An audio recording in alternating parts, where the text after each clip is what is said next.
আজ দুপুরে রাজধানীর মিরপুর রূপনগরে ভয়াবহ আগুন লাগে একসঙ্গে দুইটি কারখানায়, একটি রাসায়নিক গোডাউন ও অন্যটি পোশাক কারখানায়। আগুনের দ্রুত বিস্তার ও বিষাক্ত ধোঁয়ার কারণে পরিস্থিতি উত্তপ্ত হয়ে ওঠে। ঘটনাটি ঘটে মিরপুর শিয়ালবাড়ি রূপনগর এলাকার কাছে। দুপুর 12:30টার দিকে প্রথম খবর আসে গুদামে দাহ্য পদার্থ থাকায় আগুন একটিবারে দ্রুত ছড়িয়ে পড়ে। স্থানীয়দের দাবি 11:45 থেকে 12:15-র মধ্যে আগুনটি তীব্রভাবে ছড়িয়ে পড়ে। ফায়ার সার্ভিস জানিয়েছেন, অগ্নি নির্বাপক কাজে নেমেছে মোট 12টি ইউনিট। প্রাথমিক রিপোর্টে জানা গেছে কমপক্ষে 9 জন দগ্ধ এবং কিছু মৃত খবর পাওয়া গেছে। সঠিক মৃত্যুর সংখ্যা এখনও জানা যায়নি। প্রত্যক্ষদর্শীরা বলছে হঠাৎ করেই আগুন লাগে।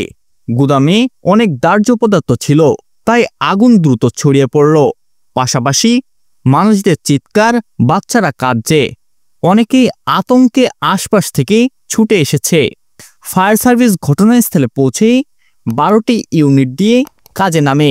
তদন্ত চলাকালে রাসায়নিক গোডাউনের সংস্পর্শে থাকায় নেভাতে সময় লেগেছে বেশি।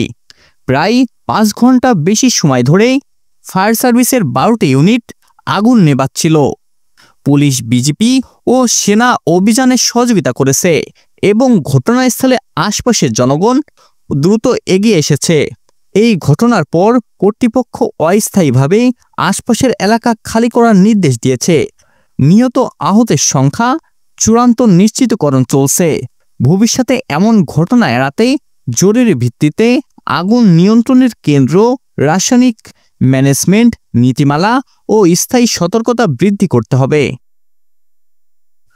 দর্শক, ওয়ার্ল্ড নিউজের পক্ষ থেকে এই ছিল এখনকার মতো। ভিডিওটি ভালো লেগে থাকলে লাইক দিন এবং সাবস্ক্রাইব করে আমাদের পাশে থাকুন। ধন্যবাদ সবাইকে।